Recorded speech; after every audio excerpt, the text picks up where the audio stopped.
Bom dia, pessoal. Aqui quem fala é a professora Esther. Sejam muito bem-vindos. Eu e a professora Clarice estaremos com vocês, tá certo? E a gente vai começar essa primeira aula falando sobre a introdução da neuroradiologia. Quais exames de imagem geralmente a gente pode pedir num contexto de doenças neurológicas? Só para lembrá-los como é um aparelho de tomografia. Percebam que o aparelho de tomografia é um aparelho que é um pouco mais aberto, tá vendo? O paciente ele vai ficar deitado sobre essa mesa e ele vai se deslocar sobre esse arco rapidamente e depois volta. Geralmente em torno de 30 segundos uma tomografia de crânio, então é uma coisa muito rápida. Pensando nisso, quais seriam as principais indicações de uma tomografia? Basicamente, pessoal, quem vai fazer exame de tomografia são aqueles pacientes que você suspeita de uma doença na qual ele pode morrer em pouco tempo, tá?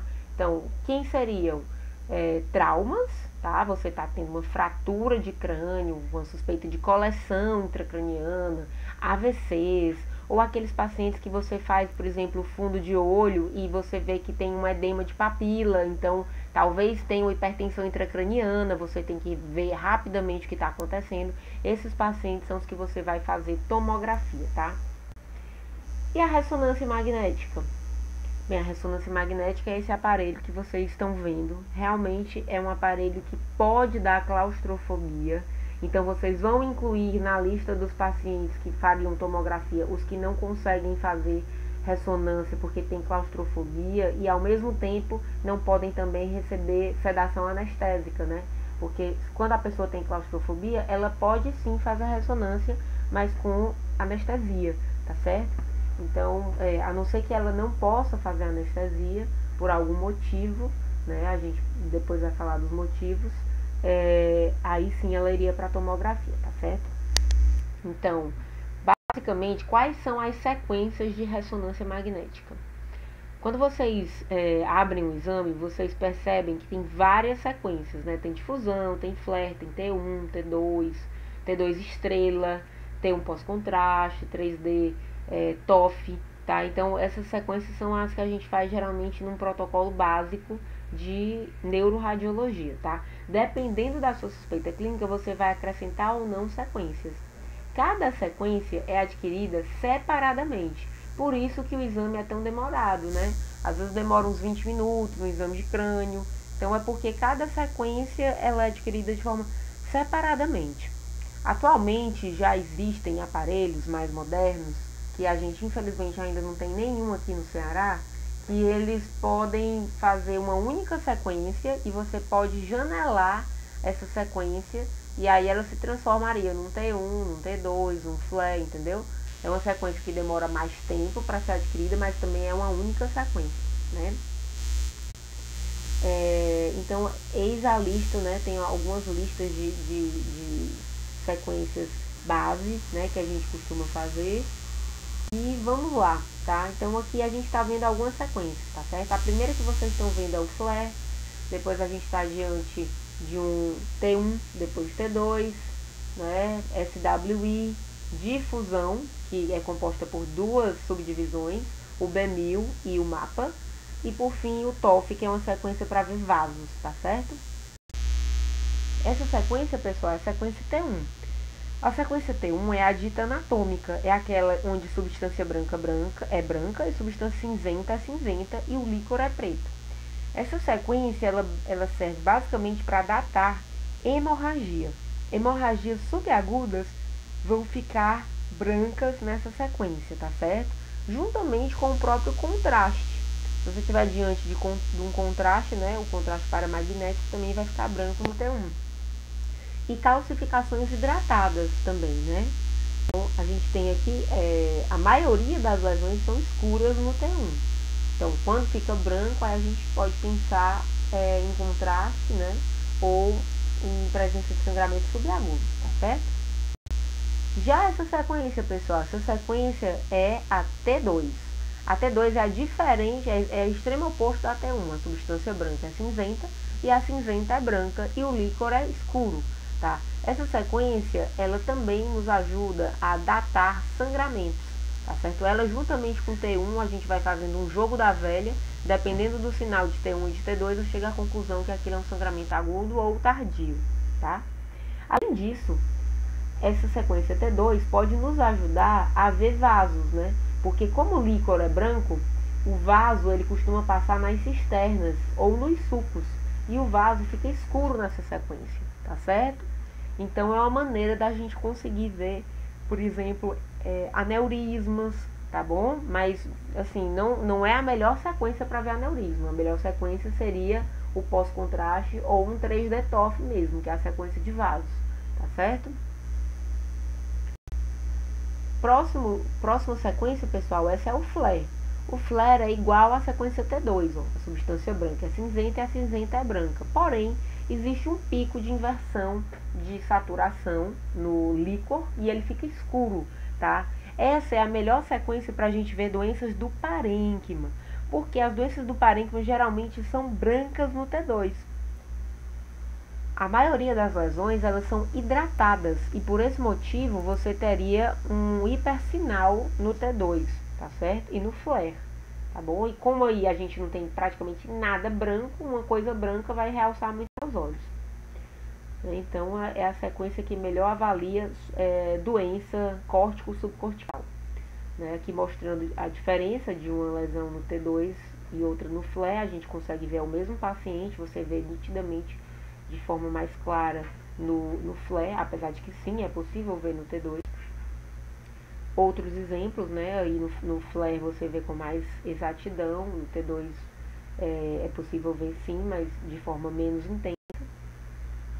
Outro exemplo, tá? E o que seria o fiesta? O fiesta é uma sequência que a gente vê nervo, é um T2 cortes finos, um T2 volumétrico. Então essa é a sequência que eu uso se eu estiver suspeitando de algum contato, um conflito neurovascular, por exemplo. Eu vou usar essa sequência, tá? Ela é muito boa para a gente ver nervo, tá? Porque ela é fino. Também, por exemplo, eu estou suspeitando que o paciente tem uma neurocisticercose. Eu posso fazer essa sequência para tentar ver as bordas do cisto, ver se tem scolex. Você consegue ver com mais exatidão, né, coisas que estejam em contato com o líquor, que seria branco, ou um cisto. Também a gente tem a sequência que é fundamental, que chama difusão. Essa sequência de difusão, pessoal, ela se baseia num princípio físico que fala que as moléculas de água estão se deslocando facilmente por qualquer local do meio. Então, na teoria, uma molécula de água consegue se difundir para a região anterior, posterior, lateral, medial, de forma igualmente fácil.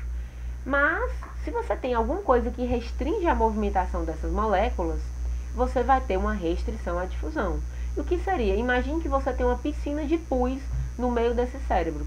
Você acha que a molécula vai conseguir se deslocar com a mesma rapidez dentro dessa piscina de pus do que ela iria para o lado contralateral? Não. Então, pus restringe a difusão. Outra coisa, um tumor que tem alta celularidade, muitas células muito pequenininhas, com praticamente nada de interstício. Então, e é o caso do linfoma. Esse tumor vai restringir a difusão. Né? Células que têm alta relação núcleo-citoplasma também vão ter restrição à difusão. Um AVC agudo, o que acontece? A célula ela é osmoticamente ativa, porque tem organelas dentro dela. Digamos que a pessoa esteja sofrendo um AVC. A primeira coisa que acontece é a parada da bomba sódio-potássio ATPase, que está situada na membrana celular. Então, na hora que essa bomba para de funcionar, o líquido ele fica o tempo todo do intestino, vai entrar facilmente dentro da célula e não vai ser retirado. Né? Que o papel da bomba era justamente retirar a água de dentro da célula. Como a bomba morreu, a água entra e acumula-se dentro da célula. Então, não fica com água no intestino, a água fica represada dentro da célula. Então, por isso vai haver uma restrição à movimentação das moléculas de água, tá certo? Então, isso na fase aguda. Depois essas membranas explodem, né, por conta de necrose, e aí a água fica livremente transitável, e dessa forma não vai ter mais restrição. Isso seria um AVC mais crônico, tá certo? Basicamente, para a gente ver AVC, pessoal, ou ver alguma lesão, a gente tem que ver essa primeira parte da sequência, que é o mapa B1000, ele vai ficar, a lesão vai ficar branca, né, que é essa primeira imagem. E a segunda imagem é o mapa ADC, o mapa ADC tem que ficar escuro. Então eu preciso dessas duas segmentações da sequência para poder dizer que realmente restringe a difusão. Então tem que ficar branco no B1000 e tem que ficar escuro no mapa ADC. Por quê? Porque a difusão é uma sequência que a base dela é uma base T2. Então as lesões elas podem ficar brancas no B1000. Eu preciso do mapa para tirar o efeito T2 daquela lesão. Então na hora que fica escuro no mapa, aí sim eu posso dizer que houve sim uma restrição verdadeira. Tá certo? Isso aqui eu pus mais para vocês estudarem, tá certo? Vocês podem ler isso aqui depois. Então, exemplos de doenças que vão restringir a difusão. Aqui a gente está diante de um AVC, né? Então, é um paciente que tem restrição à difusão e tem hipersinal no T2 e no flare, né? Se tem no flare, eu sei que tem no T2, tá bom? Isso aí a gente vê vários focos de restrição à difusão verdadeira, é um AVC. Outra sequência T2 estrela. Essa sequência T2 estrela, ela não é a sequência T2. Não confunda, existe a T2 e existe a T2 estrela. A T2 estrela, ela é uma sequência de alta suscetibilidade magnética. Então, tudo que é branco, tudo que é osso, e vaso, vai ficar escuro nessa sequência. É só você olhar a calota craniana, a calota craniana tá preta, tá certo? Essa sequência, ela não é a melhor sequência de suscetibilidade magnética. Já essa sequência, que é o SWI, ela é a melhor sequência de suscetibilidade magnética. Pequenas lesões vão ficar muito escuras aqui, tá? É o caso, por exemplo, desse mesmo paciente. Você está diante de um paciente que fez o T2 estrela e o SWI. Perceba que no SWI eu consigo contar muito mais foquinhos de resíduo hemático ou calcificação, né? Então, isso aqui, no caso, era um paciente com angiopatia amiloide. Vocês vão ver que essa doença, que é uma doença neurodegenerativa, que pode sim causar demência, é uma doença que pode cursar com esse aumento de focos de hemosiderina, né, espaços pelo parênquima encefálico. Essa outra sequência, pessoal, é o 3-DTOF. Essa sequência 3-DTOF, ela é uma sequência que adquire sinal nos locais que tem fluxo rápido. Isso é, dentro de artérias, tá? Então as artérias ficam com hipersinal aí. Essa sequência não tem administração de contraste. Essa sequência é a sequência que a gente faz para fazer a anjo de crânio. Anjo arterial de crânio, eu consigo fazer sem contraste, porque eu posso utilizar essa sequência que chama 3-DTOF, tá certo? É uma sequência volumétrica que me permite, inclusive, reconstrução tridimensional. Eis aqui algumas reconstruções tridimensionais, tá? Com 3-DTOF. E, por fim, tem a sequência que é o T1 pós-contraste. Essa sequência é a que eu uso para fazer anjo de parte venosa, porque a veia não tem fluxo muito rápido, então não consigo fazer bem com 3-DTOF. Então, aqui é para ver anjo venosa. E também lesões que a gente tenha suspeita de infecção, inflamação ou câncer. Se eu tiver suspeita dessas três etiologias, inflamação, infecção ou câncer, eu tenho que injetar contraste no paciente. No caso, na ressonância, é o gadolínio. Se eu tivesse diante de uma tomografia, seria o iodo, tá certo? E pessoal, eu gostaria de convidá-los para entrar no site www.neuroradiologiaintegrada.com.br. Lá vocês vão encontrar um e-book, tá? Que tem o primeiro capítulo, tá bem direcionado, o primeiro e o segundo, para essa parte introdutória, tá certo? Foi uma colaboração, esse e-book é uma colaboração de vários professores e alguns alunos também, tá? E fica aí a dica para vocês. Um beijo bem grande, sejam muito bem-vindos ao S7. Beijão.